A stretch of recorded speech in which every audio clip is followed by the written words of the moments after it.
नमस्कार, मैं आकांक्षा सक्सेना। आशा करती हूँ आप लोग बहुत अच्छे होंगे। कुछ घंटों के इंतज़ार के बाद अंततः सन 2020 का अंत होगा।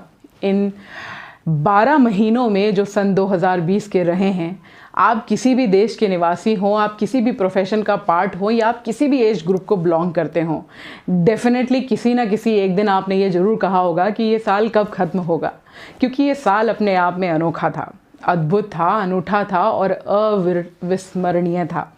तो ये एक ऐसा साल था जिसमें हर व्यक्ति ने लाइफ को अलग तरीके से एक्सप्लोर किया। एक वायरस ने, एक पैंडेमिक ने आपके सोचने समझने के तरीकों को चेंज कर दिया, आपके काम करने के तरीकों को चेंज कर दिया। लॉकडाउन के चलते जब लोगों ने वर्क फ्रॉम होम किया तो उन्हें वर्क के साथ साथ फैमिली लाइफ को एंजॉय करने का मौका मिला। कुछ लोगों ने फैमिली को स्टेबल किया तो कुछ ने फैमिली को सेटल किया, तो कुछ लोगों ने फैमिली को प्लान किया। कुछ की फैमिली पूरी तरीके से ख़त्म हो गई, कुछ लोगों ने अपनों को खोया, तो कुछ लोगों ने इन 12 महीनों को एक डर में संजोया। तो आप देखिए, इस साल के मायने हर व्यक्ति, हर एज ग्रुप, हर प्रोफेशन के लिए अलग अलग थे। कुछ लोगों ने अपने आप को मैक्सिमम पे ग्रो किया तो कुछ लोग पूरी तरीके से बर्बाद हो गए। कभी किसी ने अपने को खोया तो किसी ने अपने आप को खोते खोते रोक लिया। तो ऐसे कई अप्स एंड डाउन से ये साल गया है, क्योंकि एक वायरस ने आपके काम करने के तरीके, आपके सोचने के तरीके, आपके रिलेशनशिप को मेंटेन करने के तरीके, आपके त्योहारों को मनाने के तरीके, आपकी social distancing, social isolation, quarantine जैसे बड़े शब्दों को रियल मायने में आपको अनुभव कराया है। तो ये साल था अलग, जिसने कई लोगों को किया एम्पावर तो कई लोगों को बिल्कुल कर दिया ज़ीरो।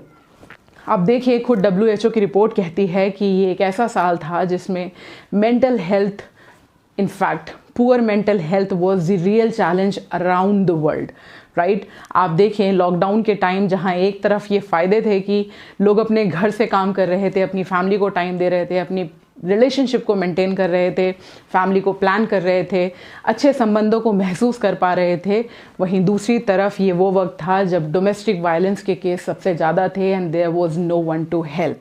ये एक ऐसा वक्त था जिसमें सबसे ज़्यादा एंग्जाइटी, सबसे ज़्यादा फियर, सबसे ज़्यादा इनसिक्योरिटी, सबसे ज़्यादा mental psychological disorder, depression, anxiety और सुसाइडल केस हुए।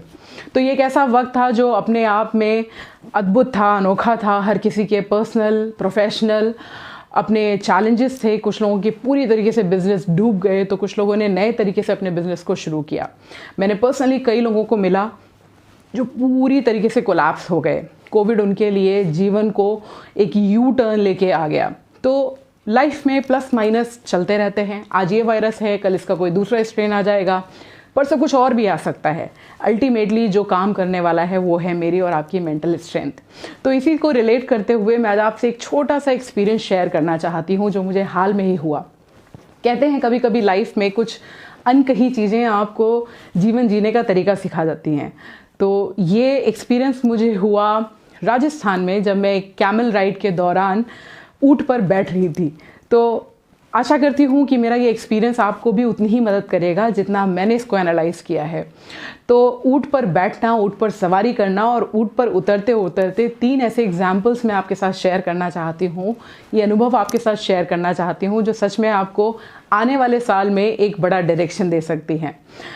जब हम ऊँट पर बैठने लगे, मेरे साथ मेरी एक और पार्टनर थी। तो ऊँट आपने देखा है, चौड़ा होता है, लंबा होता है। तो जब ऊँट बैठा होता है और आपको इसके ऊपर बैठना होता है, तो अगर आप अपनी बॉडी को स्टिफ रखेंगे तो इस पर बैठते समय आपके पैरों की नस चढ़ सकती है, आपकी बॉडी कहीं स्टिफ हो सकती है, कोई मसल ब्रेक हो सकती है।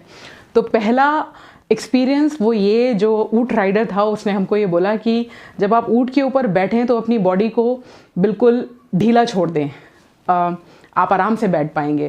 तो इसको रियल लाइफ से रिलेट करते हैं। तो जब भी आपकी लाइफ में कोई भी चैलेंज आता है तो आपको चैलेंज को हैंडल करने के लिए अपनी ट्रेडिशनल वैल्यूज़ को और जो भी आप लंबे समय से फॉलो करते आ रहे हैं उनको एक तरफ रखना होता है।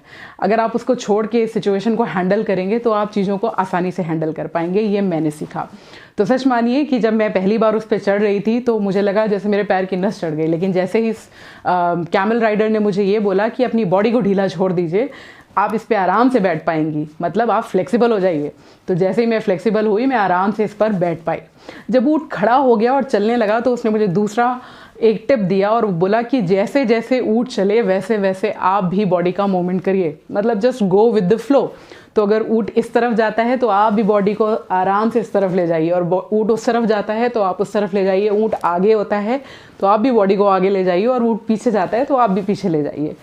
सच मानिए, just believe in whichever situation you are in, और just go with the flow. तो लाइफ में पॉजिटिव हो या नेगेटिव हो, आप कभी बहुत चैलेंजेस फेस कर रहे हो या बहुत कुछ अच्छा हो रहा है, तो जो भी मोमेंट में आपको एक फीलिंग दी गई है, एक एक्सपीरियंस दिया गया है, उसको रेलिश करिए। Just go with the flow.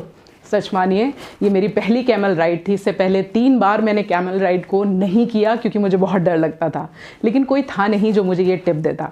इस टिप से मैंने उस कैमल राइड को ना केवल एंजॉय किया, बल्कि आने वाले टाइम में जब भी मुझे मौका मिलेगा मैं इसको ज़रूर करूँगी, और एक इतना बड़ा लेसन लाइफ का डेफिनेटली मुझे आपको हेल्प करेगा। तो कोई भी सिचुएशन क्यों ना हो, just go with the flow. तो अगर पॉजिटिव है तो खुश हो जाइए, और नेगेटिव है तो कोई दिक्कत नहीं है, ये वक्त भी गुजर जाएगा, राइट। तीसरी चीज़ जो सबसे इम्पॉर्टेंट है, जब हम कैमल से उतरने वाले थे, एक फिक्स पॉइंट पे हमारा कैमल पहुंच गया, तो वहाँ मैंने पाया कि सामने से एक कैमल आ रहा था एक कपल को लेके। वो शायद उस बोझ को सह नहीं पा रहा था क्योंकि वो फिज़िकली फिट नहीं था, तो वो कुछ आवाज़ें निकाल रहा था। लेकिन कैमल राइडर का सोचना ये होगा कि वो पॉइंट तक पहुंच जाए, फिर सवारी को नीचे उतार देगा। कैमल ने बहुत आवाज़ निकाली, किसी ने उसकी आवाज़ नहीं सुनी। फाइनली कैमल ने उस सवारी को अपनी पीठ पर से गिरा दिया और कैमल खुद गिर गया। तो यहाँ से हमें क्या लेसन मिलता है कि लाइफ में चाहे इमोशनल हो, साइकोलॉजिकल हो, फिज़िकल हो या सोशल हो, किसी भी तरीके का बर्डन जब आपके ऊपर हो, तो पहली कोशिश करें कि आप खुद को फिट रखें। जब तक आप खुद फिट नहीं हैं, तब तक आप किसी भी तरीके के बर्डन को लेने के लिए तैयार नहीं हैं। और बाय चांस कोई ज़बरदस्ती ये फिज़िकल, इमोशनल, सोशल बर्डन आपके ऊपर रख भी रहा हो, एक इंसान होने के नाते आप इसको नहीं मना कर पा रहे हो, या आपकी जो भी मजबूरियां हो, तो जस्ट शेड इट ऑफ, फेंक दीजिए उसको। क्योंकि अगर आप इसको फेंकेंगे नहीं तो ये ना केवल आपको गिरा देगा, बल्कि जो आपके ऊपर बैठा है ये उसको भी गिरा देगा। और सच मानिए, जब वो ऊँट उन सवारियों को नीचे गिरा रहा था, तो हम में से कई लोग जो ऊँट पर बैठे हुए थे, वो तुरंत ये चाहते थे कि इस ऊँट को बैठा दो, कहीं ये ना बिगड़ जाए। तो कहने का मतलब केवल ये है कि जब भी लाइफ में आप किसी भी तरीके के बर्डन से गुजरें, तो पहले कोशिश करें अपने आप को फिट करें। आप फिट हों तभी किसी तरीके का बर्डन ले, चाहे वो फिज़िकल हो, चाहे वो इमोशनल हो, चाहे वो सोशल हो, चाहे वो रिश्तों का हो, चाहे वो आपके अपनों का हो। और अगर वो बर्डन इतना हो जाए जिसे आप सहने में बिल्कुल सक्षम नहीं हैं, तो जस्ट शेड इट ऑफ, छोड़ दीजिए, ख़त्म कर दीजिए, ताकि आप रिलैक्स फील कर सकें। ये ना केवल आपको मदद करेगा, बल्कि हर वो व्यक्ति जो आपकी सराउंडिंग में है उसको भी एक बड़ा लेसन देगा। तो मैं आशा करती हूँ ये तीनों टिप आपको मदद करेंगी। First thing, be flexible. Second thing, just go with the flow. And third thing, just shed the burden, right. तो ये तीनों चीज़ें आपको लाइफ की परेशानियों को, और जो भी लाइफ में अप्स एंड डाउन्स आते हैं आपकी पर्सनल, प्रोफेशनल और सोशल लाइफ में, आपके रिश्तों में, उसे एक बेहतर सामंजस्य स्थापित करने में मदद करेंगी। मेरी बहुत सारी शुभकामनाएं हर उस व्यक्ति के साथ हैं जो 2021 से कुछ आस रखता है, कुछ आशाएं रखता है। आप इस नए साल में बहुत सारी पॉजिटिविटी के साथ एंटर करें।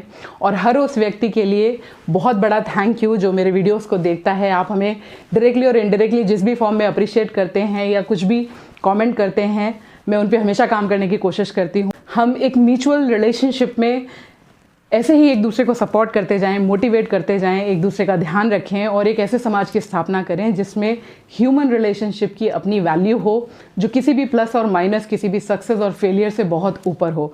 एक दूसरे को समझें, एक दूसरे का सहारा बने, एक दूसरे को मोटिवेट करें, और म्यूचुअल रिस्पेक्ट करते हुए एक दूसरे को आगे बढ़ाने में मदद करें। अगर आपको ये चैनल अच्छा लगता है तो प्लीज़ इसको सब्सक्राइब करें, सबके साथ शेयर करें। घरों में रहें, स्वस्थ रहें, सुरक्षित रहें। Happy new year.